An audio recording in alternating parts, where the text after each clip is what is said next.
नमस्ते मित्रहरू, यहाँहरू सबैजनालाई मेरो युट्युब च्यानलको नयाँ एपिसोडमा हार्दिक स्वागत गर्दछु। आजको यस एपिसोडमा मैले यहाँहरूलाई नेपालको सङ्घीय संसदको बारेमा जानकारी दिने प्रयत्न गर्दैछु। मूलभूत रूपमा सङ्घीय संसदमा प्रतिनिधि सभा र राष्ट्रिय सभाहरू रहेका छन्। यो दुईटा सभाहरूको बिचमा कस्तो अन्तर्सम्बन्ध रहन्छ र यो दुईवटा सभाहरूको बिचमा अन्तर्सम्बन्धमा के कस्ता दरारका विषयवस्तुहरू छन् भन्ने प्रश्न लोकसेवाले अफिसरमा सोधिराखेको पाइन्छ। त्यसैले यस विषयवस्तुलाई आज म यहाँलाई विहङ्गम दृष्टिकोणले चर्चा गर्ने प्रयत्न गर्छु। त मसँग जोडिनुहोस्, आउनुहोस्। मेरो युट्युब च्यानललाई लाइक, सब्सक्राइब, सेयर गर्न नभुल्नुहोस्।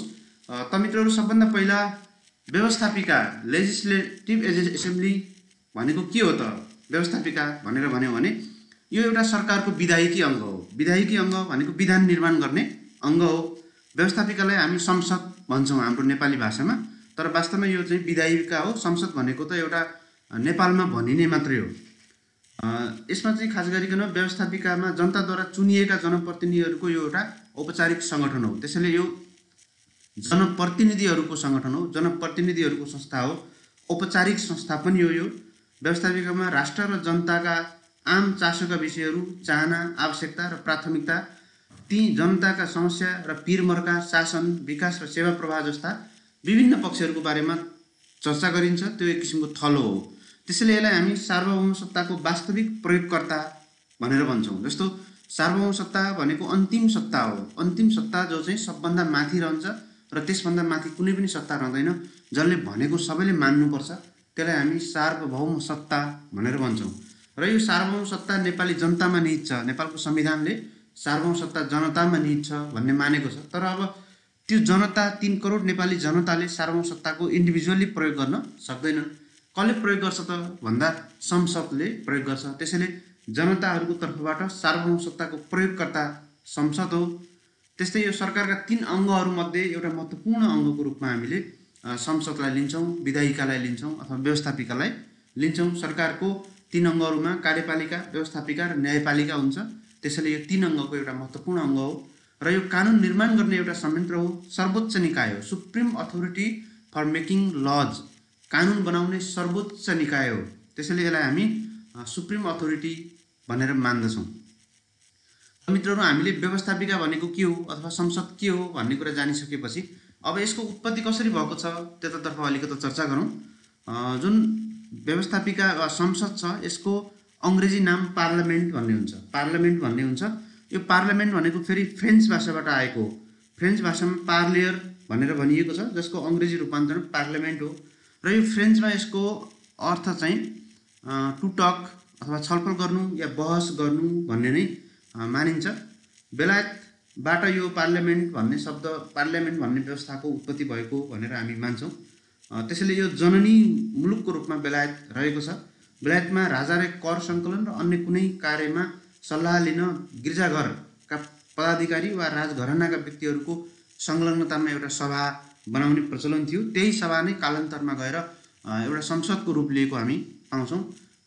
सन् 1265मा राजा हेनरी तृतीयले नगरबाट नगर प्रतिनिधिहरू समेत छनौट गरेर त्यो सभामा सामेल गराउने र त्यो सभाले चाहिँ राजालाई सल्लाह दिने एउटा सल्लाहकारी सभाको रूपमा आएको थियो।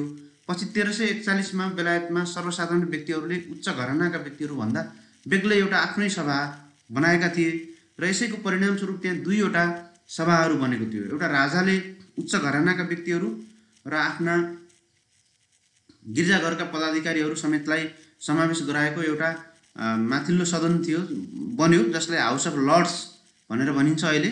र अर्को सर्वसाधारणहरूको सभा बन्यो र त्यसलाई अहिले हाउस अफ कमन्स भनेर भनिन्छ। यो दुईटैलाई संयुक्त रूपमा पार्लियामेन्ट भनेर भनिन्छ। त्यसैले हाउस अफ पार्लियामेन्ट भनेको हाउस अफ कमन्स र हाउस अफ लर्ड्सको संयुक्त रूप हो। त्यस्तैले बेलायतमा व्यवस्थापिका भनिएकोमा अन्य मुलुकहरूमा यसको नाम चाहिँ फेरि फरक फरक हुन गयो र पछि अमेरिका र अमेरिकी शासनको मोडल अवलम्बन गरेका ल्याटिन अमेरिकन देशहरू र दक्षिण अमेरिकाका धेरै देशहरूमा यसलाई कङ्ग्रेस भनेर भनिएको छ। मित्रहरू, नेपालमा हामी कङ्ग्रेस भनेको पार्टी भन्छौँ, तर कङ्ग्रेसको मिनिङ पार्टी होइन। यो भनेको जमघट हो, मान्छेहरूको जमघट हो, जहाँ चाहिँ छलफल गरियोस्, जहाँ चाहिँ बहस गरियोस्, टु टक, छलफल गर्ने, बहस गर्ने, कानुन बनाउने एउटा साझा थलोको रूपमा कङ्ग्रेस भनेर चिनिन्छ। तर अब यहाँ हामीले त्यसलाई चाहिँ फेरि एउटा पार्टीको नाम दिएका छौँ। त्यस्तै नेपालमा यो प्रतिनिधि सभा र राष्ट्रिय सभा नामको 2वटा दुई सदनको एउटा सङ्घीय संसद भनेर भनिएको छ। त्यस्तै प्रदेशमा एक सदनात्मक र स्थानीय तहहरूमा पनि गाउँसभा, नगरसभा र जिल्ला सभाहरू रहेका छन्। यसरी व्यवस्थापिकाले मूलभूत रूपमा कानुन निर्माण गर्ने, जनताको प्रतिनिधित्व गर्ने, बजेट बनाउने इत्यादि कामहरू गर्छ। त्यसैले यो जनताको लागि सार्वभौम सत्ताको अन्तिम प्रयोगकर्ता भनेर हामीले मान्छौँ। मित्रहरू, अब नेपालमा व्यवस्थापिकाको विकास क्रम कसरी भएको छ भनेर हामीले हेर्नुपर्ने हुन्छ। नेपालमा राणाकालमा व्यवस्थापिकाको अथवा संसदको कुनै त्यस्तो अलग्गै निकाय थिएन। राजालाई पनि संसदीय प्रणालीबाट पर राखिएको थियो। श्री 3 महाराज नै सर्वोच्च हुन्थे। तर यसै बिचमा 2004 मा नेपाल सरकार वैधानिक कानुन 2004 भनेर एउटा कानुन घोषणा गरियो, संविधानकै हैसियतको कानुन। र त्यसले चाहिँ श्री 3 महाराज, भारदारी सभा र राष्ट्रसभा नामका दुई सदनहरू रहेको एउटा संसद हुने भनेर त्यस्तो व्यवस्था गर्यो। त्यस्तै भारदारी सभा माथिल्लो सभा हुनेछ, जहाँ श्री 3 ले 20 देखि 30 जनासम्म मनोनित गरेर नियुक्ति गर्ने भन्ने प्रावधान राखिएको थियो। त्यस्तै राष्ट्रसभा तल्लो सदन हुने र जहाँ श्री 3 ले मनोनित गरेका 28 जना र अरू निर्वाचित व्यक्तिहरू गरेर जम्मा 60 देखि 70 जनासम्म हुने भन्ने व्यवस्था थियो। तर अब यस्तो संविधान नै कार्यान्वयनमा नआएको कारणले यो व्यवस्थापिका नेपालमा बन्न सकेको अवस्था थिएन। त्यस्तै मित्रहरू, नेपालको अन्तरिम शासन विधान 2007 मा जारी भएको थियो। यति बेला यो शासन विधान जारी हुँदाका बखत यसमा कुनै संसदको प्रावधानहरू थिएन र 2008 मा यसको दोस्रो संशोधन भयो र त्यो दोस्रो संशोधनले राजाले तोकेको सङ्ख्यामा सल्लाहकार सभा नामक एक सदनात्मक सभा रहने र राजाबाट मनोनित व्यक्तिहरू मात्रै यो सल्लाहकार सभाको सदस्य हुने भन्ने व्यवस्था थियो। र यसले मूलत कुनै कानुन बनाउने होइन कि राजालाई आवश्यक परेको खण्डमा परामर्श दिने कन्सल्टेटिभ नेचरको यो थियो। त्यस्तै मित्रहरू, नेपालको अधिराज्यको संविधान 2015 आयो र यो 15 सालको संविधानले राजा, महासभा र प्रतिनिधि सभा, राजा अटोमेटिक त्यसमा एउटा व्यवस्थापिकाको हिस्सा हुने र महासभा र प्रतिनिधि सभा दुई किसिमका सदनहरू अथवा दुईटा सदनहरू यसमा हुने र त्यो दुई सदनात्मक व्यवस्थापिकाको अवधारणा चाहिँ यसमा ल्याइएको थियो। माथिल्लो सदनको रूपमा महासभा र तल्लो सदनको रूपमा प्रतिनिधि सभा रहेको थियो। महासभामा राजाबाट मनोनित 18 जना र प्रतिनिधि सभाबाट निर्वाचित 18 जना गरेर जम्मा 36 जना सदस्य रहने व्यवस्था थियो। र यस्तै प्रतिनिधि सभा जुन तल्लो सदन हो त्यसमा मुलुकभरिबाट प्रत्येक निर्वाचन क्षेत्रबाट निर्वाचित भई आउने 109 जना प्रतिनिधिहरू, जनप्रतिनिधिहरू यसको सदस्यको रूपमा रहने व्यवस्था थियो। र यसै बेलादेखि नै नेपालमा वास्तवमा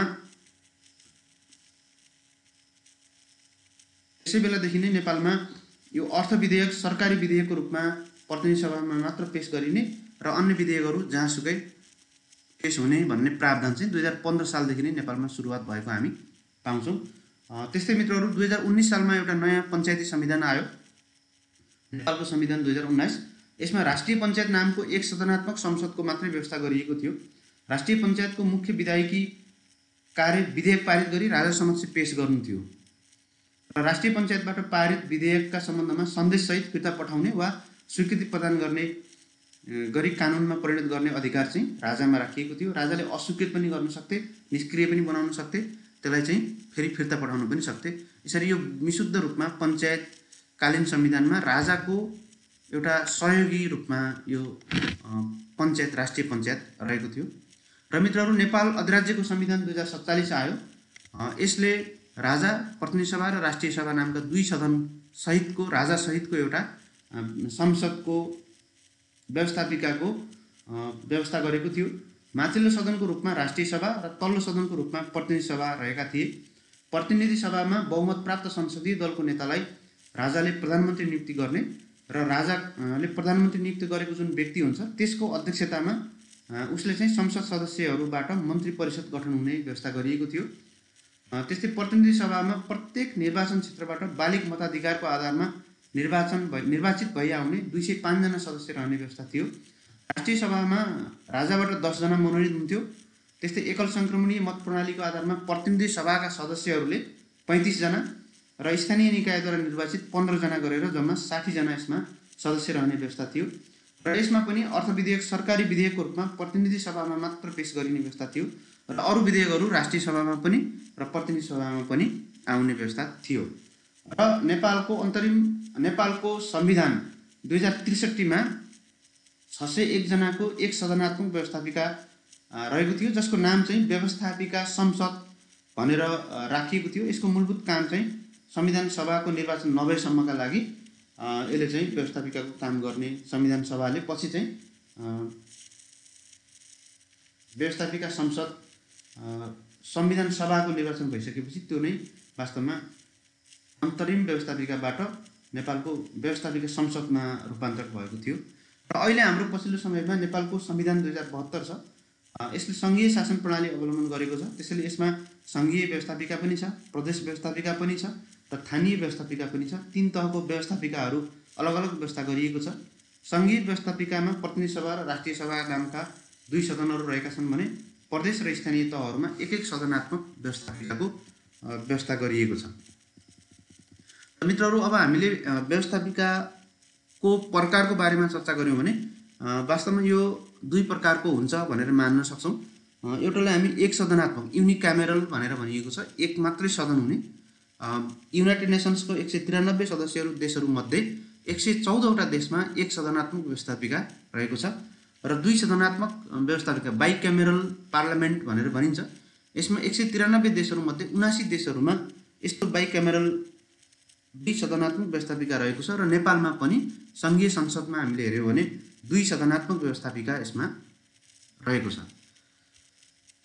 त्यस्तै अब नेपाल जस्ता देशहरूमा 2 सदनात्मक व्यवस्थापिका किन चाहियो त, यसको आवश्यकता के हो त भनेर हामीले हेर्यौँ भने एक सदनबाट कुनै त्रुटि हुनसक्छ, त्यो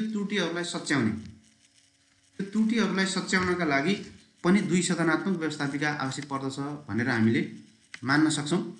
त्यस्तै अनुभवी तथा परिपक्व विज्ञहरूलाई राष्ट्रिय सभामा, राष्ट्रिय कार्यमा, राष्ट्रिय गतिविधिमा सामेल गराउने, राज्य सञ्चालनमा सामेल गराउन सकिन्छ।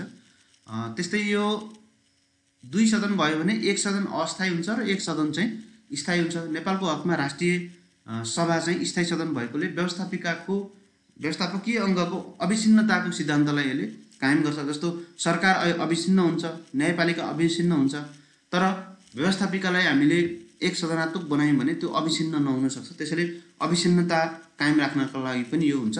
समावेशीकरणमा सहज हुन्छ, किन भन्दा जनताको प्रतिनिधित्व गर्नका लागि प्रतिनिधि सभामा सांसदहरू चाहिँ जितेर आउनुपर्ने हुन्छ।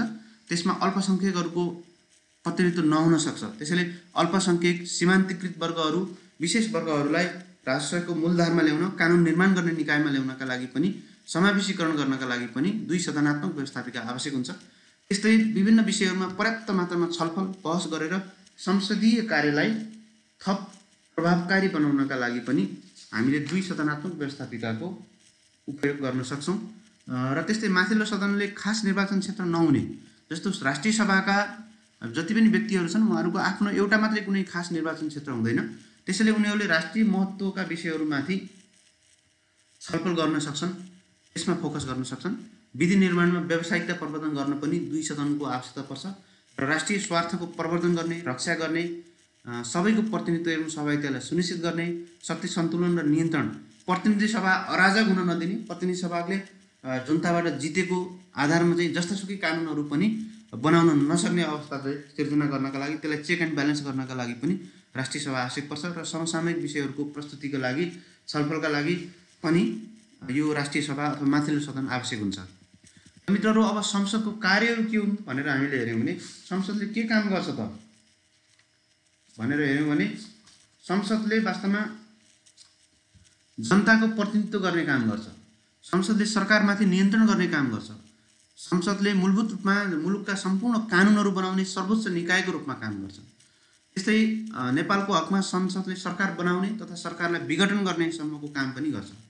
त्यस्तै संविधानमाथि संशोधन गर्ने, संविधान संशोधन गर्नु पर्यो भने दुवै सदनको 2/3 बहुमतले पारित गर्नुपर्छ। कुनै व्यक्ति, कुनै संवैधानिक राष्ट्रपति वा उपराष्ट्रपति लगायत प्रधान न्यायाधीशहरू र अन्य संवैधानिक अङ्गका व्यक्तिहरूलाई महाभियोग लगाउने काम पनि संसदले गर्छ। सरकारलाई विभिन्न खालका सुझावहरू दिने, विशेषाधिकारको प्रयोग गर्ने, संसदीय सुनवाईहरू गर्ने, जनताको आवाज मुखरित गर्ने, सन्धि सम्झौताहरूको अनुमोदन गर्ने, सङ्कटकालीन आदेशहरू अनुमोदन गर्ने, बाधा अड्काउ फुकाउने आदेशहरू पारित गर्ने, त्यस्तै राष्ट्रपति र उपराष्ट्रपतिको निर्वाचन गर्ने र तिनीहरूलाई पदमुक्त गर्ने, जनमत सङ्ग्रह सम्बन्धी निर्णयहरू लिने, सरकारमाथि आर्थिक रूपमा नियन्त्रण गर्ने र संसदीय अनुसन्धान गरी सरकारलाई विभिन्न खालका सुझावहरू, सिफारिसहरू, निर्देशनहरू दिने र अन्य विधायिकासँग सम्बन्धित अन्य कार्यहरू गर्ने, यी सम्पूर्ण कार्यहरू संसदले गर्दछ। मित्रहरू, नेपालको संसद, नेपालको वर्तमान सङ्घीय संसद कस्तो छ त भनेर हेऱ्यौँ भने संविधानको भाग 8 धारा 72 मा यसको बारेमा उल्लेख भएको छ। प्रतिनिधि सभा र राष्ट्रिय सभा नामका दुई सदनात्मक व्यवस्थापिक हाम्रो संसद, सङ्घीय संसद रहेको छ। प्रतिनिधि सभा तल्लो सदन हो भने राष्ट्रिय सभा माथिल्लो सदन हो। कुल हाम्रो सङ्घीय संसदमा 335 जना सदस्यहरू रहेको छ, जसमा प्रतिनिधि सभामा 275 जना र राष्ट्रिय सभामा 59 जना गरेर हामी कहाँ सदस्यहरू त्यति रहेको छ। प्रतिनिधि सभाको बारेमा चर्चा गरौँ। प्रतिनिधि सभा जनताका प्रतिनिधिहरूको थलो हो। यो अस्थायी सदन हो, किन भन्दा यसको कार्यकाल तोकिएको छ। 5 वर्षमा कार्यकाल सकिन्छ र 5 वर्षमा खाली हुन्छ र नयाँ निर्वाचन नहुन्जेलसम्म प्रतिनिधि सभा रहँदैन, र राष्ट्रिय सभा चाहिँ सधैँभरि रहन्छ। कुल सदस्य सङ्ख्या 275 जना छन्। यसमा 165 जना प्रत्यक्ष निर्वाचनबाट आउँछन् र 110 जना समानुपातिक निर्वाचनबाट आउँछन् र यो 275 जना मध्ये आफूमध्येबाट सभामुख र उपसभामुख निर्वाचन गर्छ र प्रतिनिधि सभाले कुनै पनि बैठक बस्नका लागि 1/4 सदस्य त्यसमा हुनैपर्छ, 25% सदस्य हुनैपर्छ। त्यसपछि मात्रै योले आफ्नो बैठकहरू राख्न सक्छ, नत्र यसको 1/4 सदस्य उपस्थित नभएमा गणपूरक सङ्ख्या नपुगेको कारणले बैठक चाहिँ स्थगित हुन्छ। संविधानको भाग 8 धारा 84 मा यसको गठनको व्यवस्था गरिएको छ। प्रतिनिधि सभा सम्बन्धी नियमावली 2075 र संसद सचिवालय सम्बन्धी ऐन 2064 ले यसको सञ्चालन सम्बन्धमा विभिन्न व्यवस्थाहरू गरेको छ। प्रतिनिधि सभामा 10 वटा विषयगत समितिहरू रहेका छन् र आवश्यकता अनुसार विभिन्न खालका विशेष समितिहरू पनि रहन सक्ने व्यवस्थाहरू छ। जस्तो विभिन्न खालका विषयगत समितिहरू बनाउन सकिन्छ।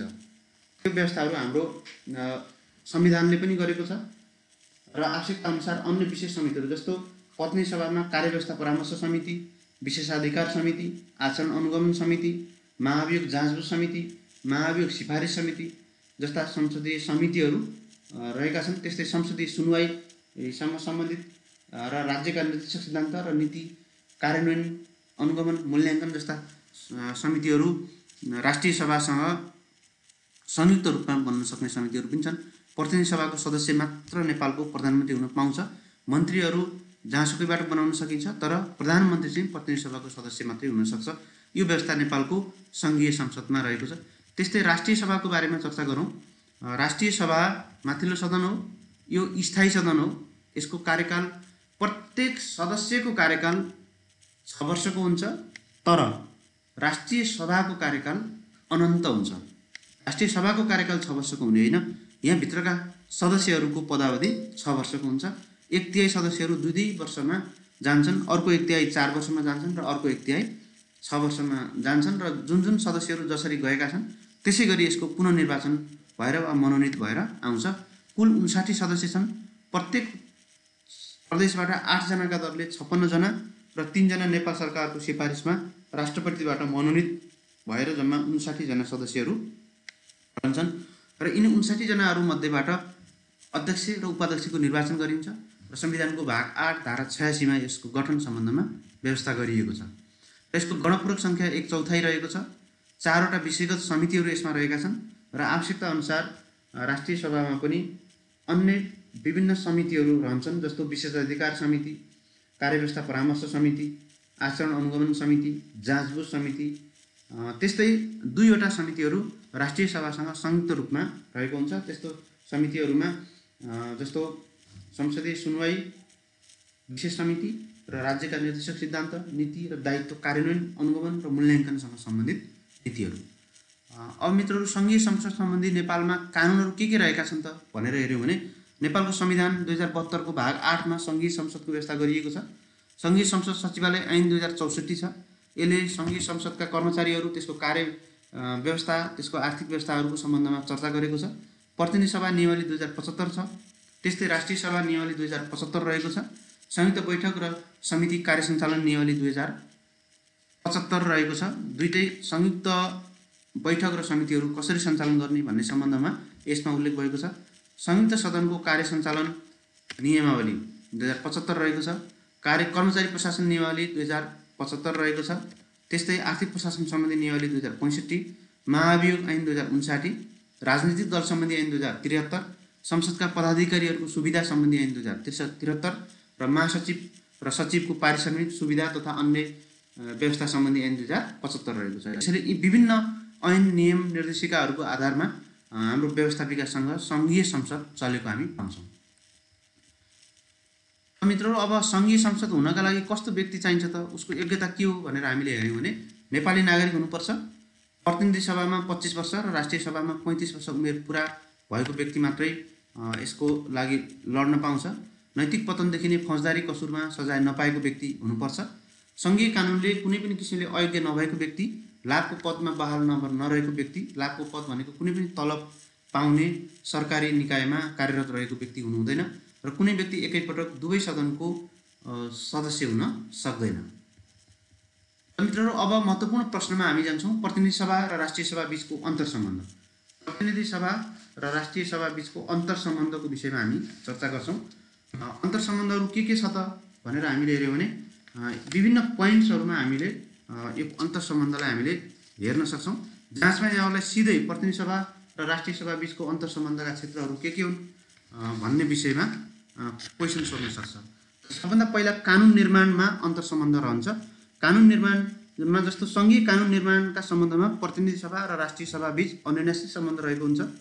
साधारण विधेयक जुनसुकै सदनमा पेश हुन सक्छ र एक सदनले पारित गरेपछि अर्को सदनमा पठाउनु पर्ने व्यवस्था छ।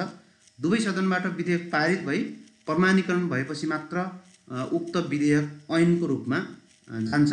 राष्ट्रिय सभामा उत्पत्ति भएर पारित विधेयक प्रतिनिधि सभाले अस्वीकार वा संशोधन गरेमा र राष्ट्रिय सभा त्यस्तोमा सहमत हुन नसकेमा संयुक्त बैठकमा पेश गरिने प्रावधान छ। संयुक्त बैठकमा जुन रूपमा पारित हुन्छ सोही रूपमा प्रमाणीकरणका लागि पठाइने व्यवस्था हुन्छ। अर्थ विधेयक पहिले प्रतिनिधि सभामा मात्र पेश हुन्छ र प्रतिनिधि सभाले पारित गरिसकेपछि राष्ट्रिय सभामा पठाउनुपर्छ। राष्ट्रिय सभाले अर्थ विधेयक उप छलफल गरी 15 दिनभित्र सुझाव भए सुझावसहित प्रतिनिधि सभामा फिर्ता पठाउनुपर्छ। राष्ट्रिय सभाले 15 दिनभित्र यसरी फिर्ता नगरेमा प्रतिनिधि सभाले अर्थ विधेयक प्रमाणीकरणको लागि राष्ट्रपति समक्ष सिधै पेश गर्न सक्छ। त्यसैले मित्रहरू, अर्थ विधेयकको हकमा राष्ट्रिय सभाको गौण भूमिका रहेको छ। प्रतिनिधि सभाले चाहेमा जस्तोसुकै अर्थ विधेयक पारित गरेर पठाउन सक्छ। राष्ट्रिय सभाले 15 दिनभित्र सुझावसहित फिर्ता गरेमा उचित सुझाव समावेश गरेर प्रतिनिधि सभाले अर्थ विधेयक राष्ट्रपति समक्ष पेश गर्न सक्छ। यसरी कानुन निर्माण गर्ने क्रममा हामी कहाँ दुईटै सदनबीच सहकार्य अन्तर सम्बन्ध रहेको हुन्छ। सङ्घीय संसदमा कानुन निर्माणका क्रममा एक सदनमा उत्पत्ति भएको विधेयक उक्त सदनबाट पारित भएपछि मात्रै अर्को सदनमा पठाइन्छ र सोही प्रक्रिया अनुसार पारित गरेर त्यसरी कानुन बनाउने व्यवस्था हामी कहाँ रहेको छ। त्यस्तै अर्को संविधान संशोधनको कुरा छ।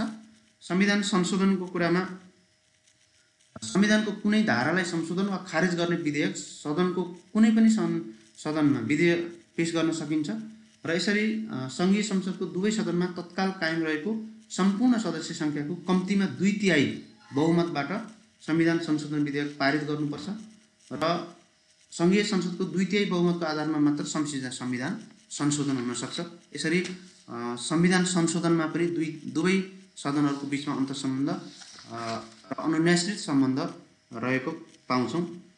त्यस्तै मित्रहरू, अर्को राष्ट्रपति र उपराष्ट्रपतिको निर्वाचनमा पनि दुवै सदस्यहरूको निर्वाचक मण्डल चाहिँ त्यहाँनिर हुन्छ। जस्तो सङ्घीय संसदका सदस्य र प्रदेश सभाका सदस्यहरूको निर्वाचक मण्डलले राष्ट्रपति निर्वाचित गर्ने व्यवस्था छ। निर्वाचक मण्डलमा सङ्घीय संसदको मतभार र प्रदेश सभाका सदस्यहरूको मतभार भने फरक हुन्छ। त्यसैले राष्ट्रपतिको निर्वाचनमा पनि दुईटै बिचमा सहकारी समन्वय आवश्यक पर्छ।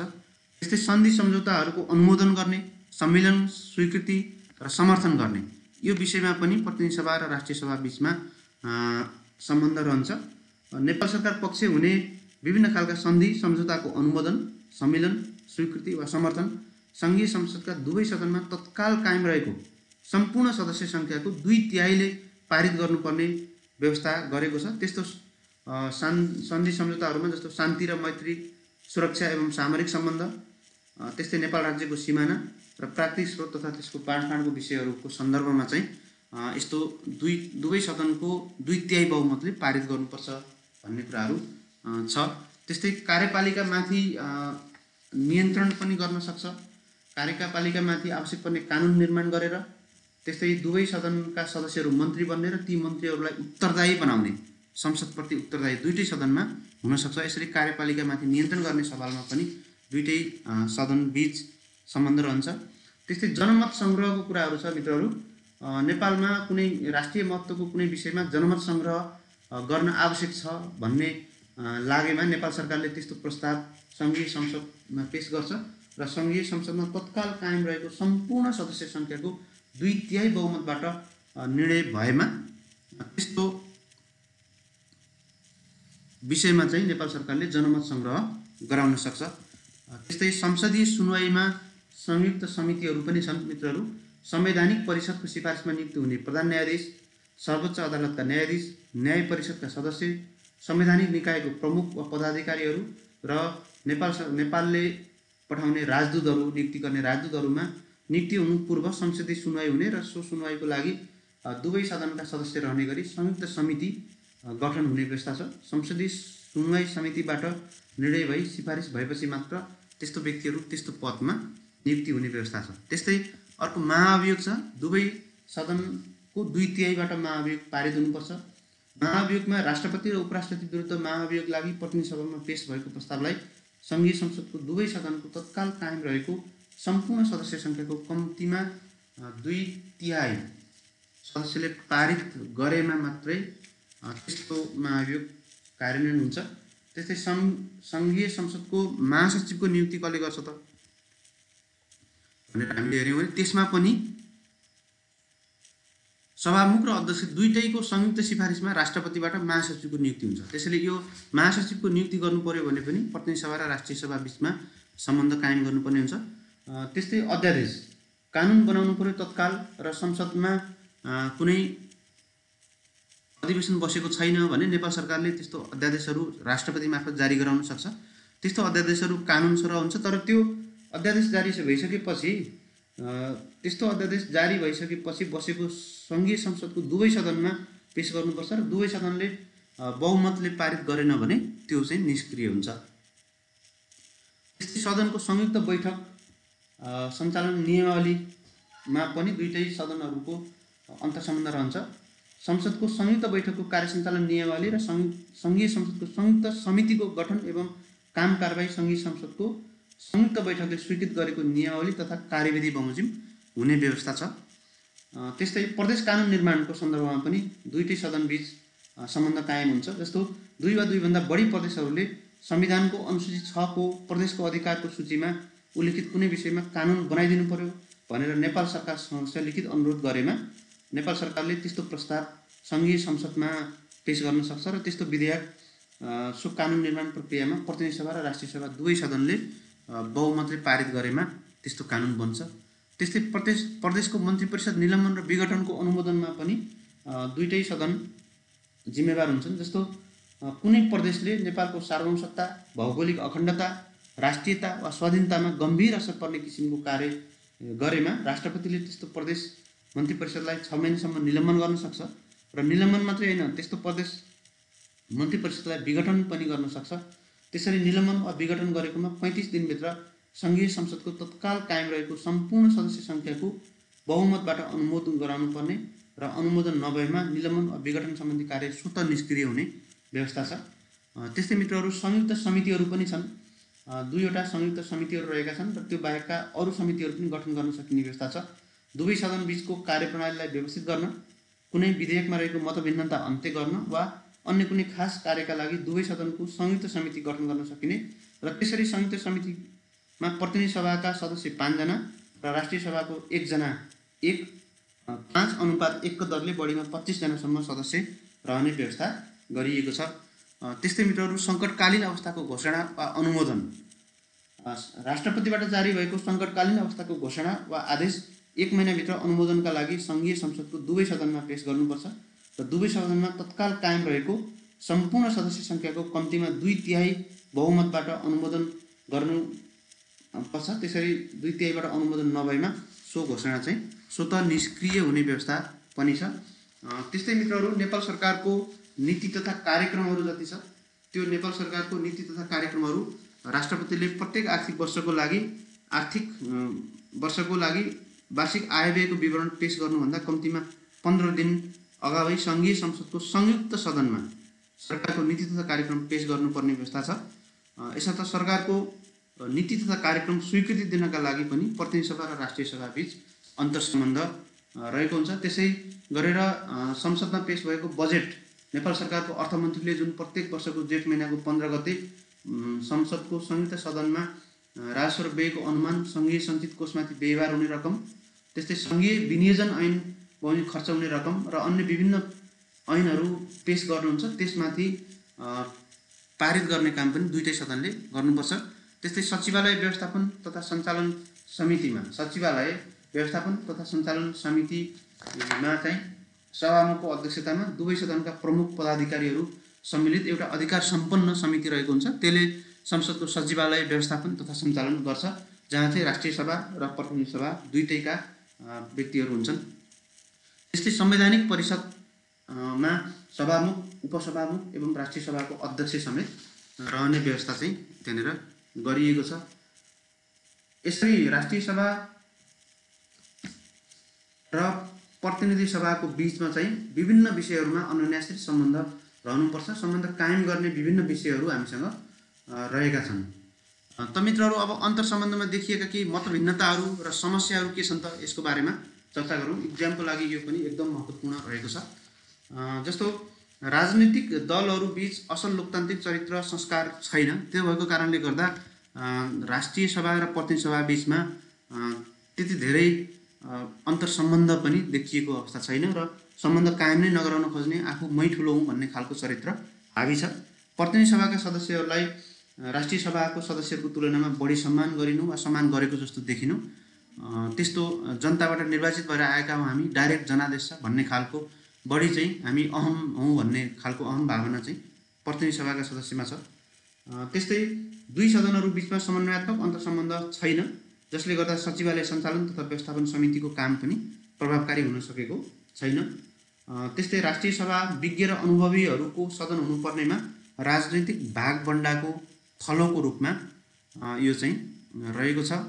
त्यस्तै सचिवालयमा शक्ति स्रोत साधनहरूलाई पनि आफू अनुकूल बनाउने त्यस्तो खालको राष्ट्रिय सभा र प्रतिनिधि सभा बीचमा कसले बढी स्रोत साधनहरू लिने र को बढी प्रभावकारी हुने भन्ने चाहिँ चलेको छ। जो निर्णायक भूमिका चाहिँ त्यस्तातर्फ रहेको छ।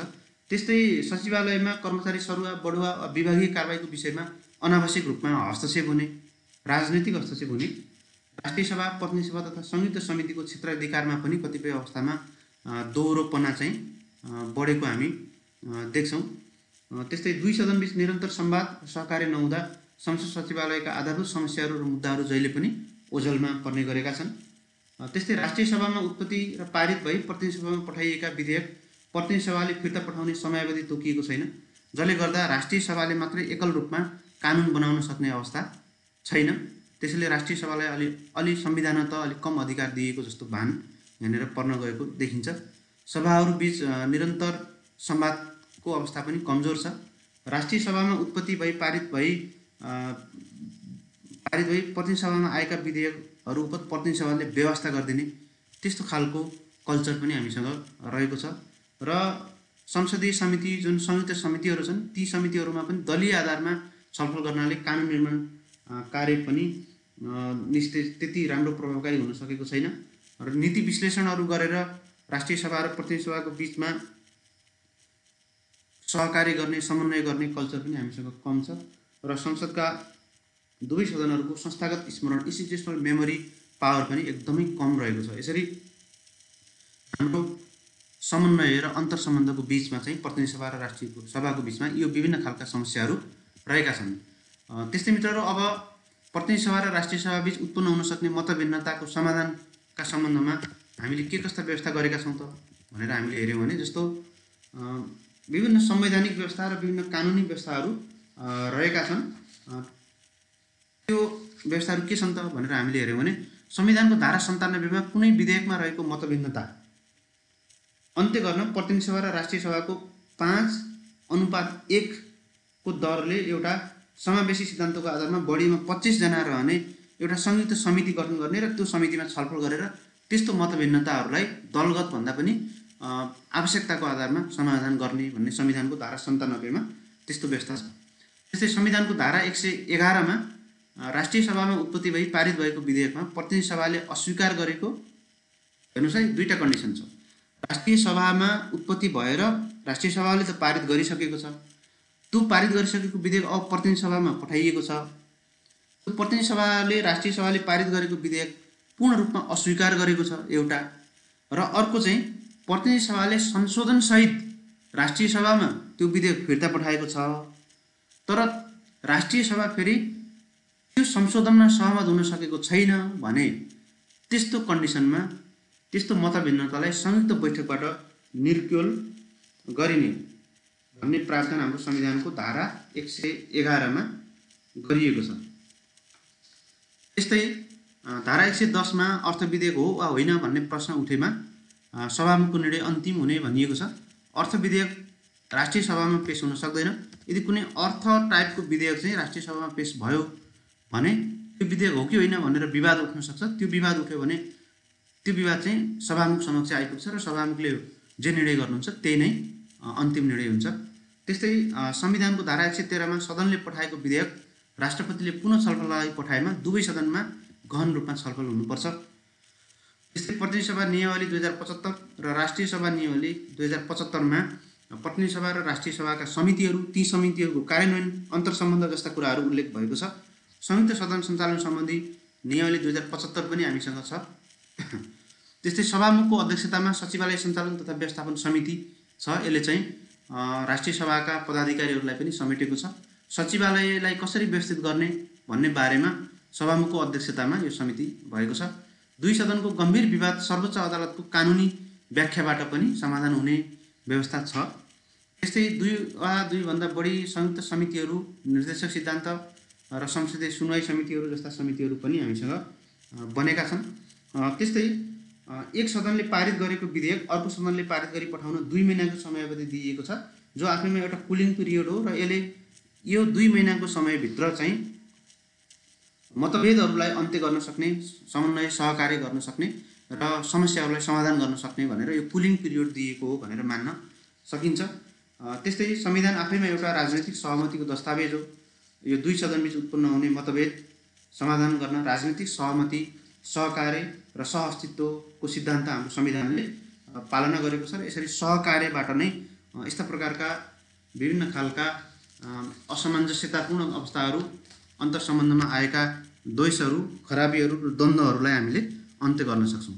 मित्रहरू, आज मैले यहाँहरूलाई नेपालको सङ्घीय संसदका विभिन्न सदनहरूको बीचको अन्तर्सम्बन्ध र त्यो अन्तर्सम्बन्धमा दरार ल्याउने विषयहरू र त्यसलाई समाधान गर्नका लागि संविधानले उल्लेख गरेका, कानुनले उल्लेख गरेका विभिन्न विषयको बारेमा चर्चा गरेँ। यो टपिक्स अधिकृतको 4th पत्रको लागि एकदमै महत्त्वपूर्ण छ, त्यसैले यसलाई यहाँहरूले हेर्नुहोला र अर्को भिडियोमा म यहाँहरूलाई अरू यस्तै विषयहरूको बारेमा चर्चा गर्नेछु। आजलाई यति नै। हस्त, नमस्कार।